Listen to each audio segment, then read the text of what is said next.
which I think is worth to give a little bit of context on the kind of propaganda or PR struggle that is going on. The former Prime Minister of Israel, Naftali Bennett, who I'm sure, well, you all know who he is, and probably most of your listeners do as well, a particularly thuggish, fascist political leader in Israel. Before he headed to New York and Washington 2 days ago, he tweeted in Hebrew on his Twitter or X account. This is, from the auto translate, so maybe take the exact wording with a pinch of salt. But he says, "Tonight I'm going on a political information tour in New York and Washington. Our international situation is not good. My goal is to help the Israeli government strengthen our position in public opinion, in Congress and in the administration, in order to give the IDF commanders full freedom of action to wipe out Hamas. World public opinion is not in our favor. For example, there are 15 times, ! The number of views of pro-Palestinian/Hamas content compared to pro-Israeli content on TikTok. I will work with all my might to change this and give the Israeli government a boost."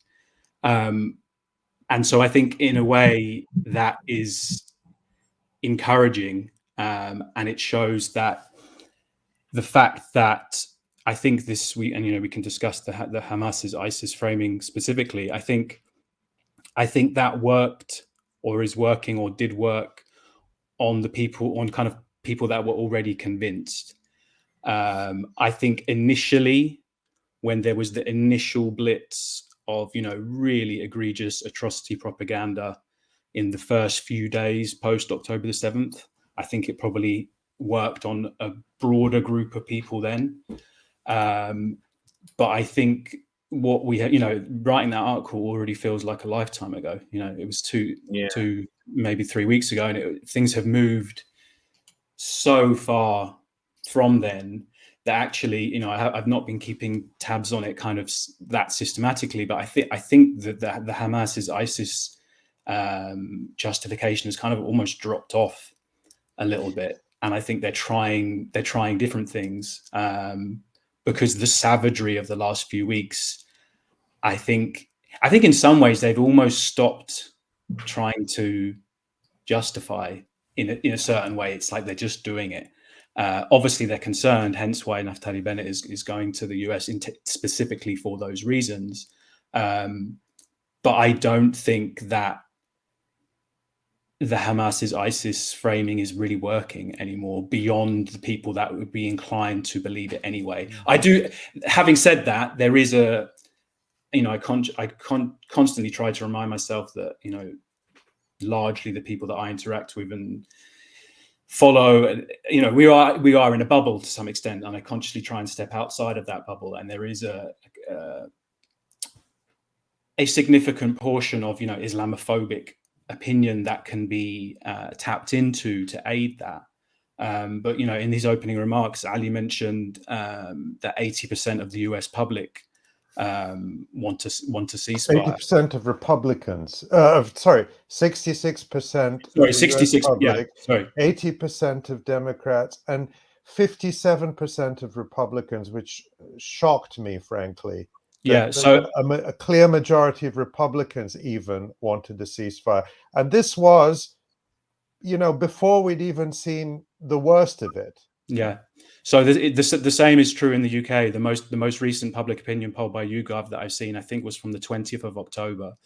So, just absolutely unspeakable acts have been committed since then. And then it was, I think, 76% of those polled, the UK public, wanted a ceasefire. Obviously, wanting a ceasefire, a manifold of opinions can be contained within that.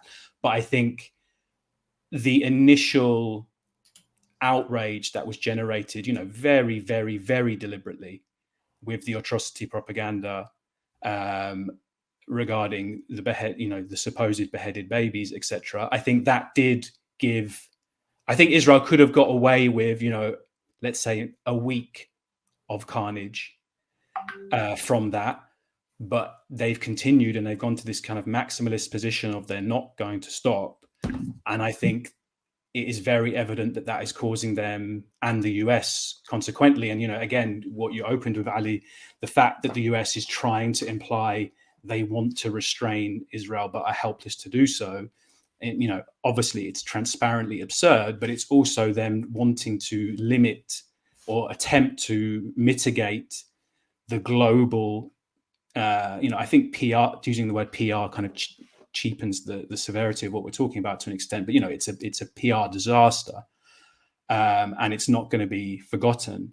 And I think it's one of the ways in which I don't think it's any exaggeration to say that October the 7th and what's happened over the last almost a month tomorrow is really a complete historic watershed, not just for Palestine but for the world.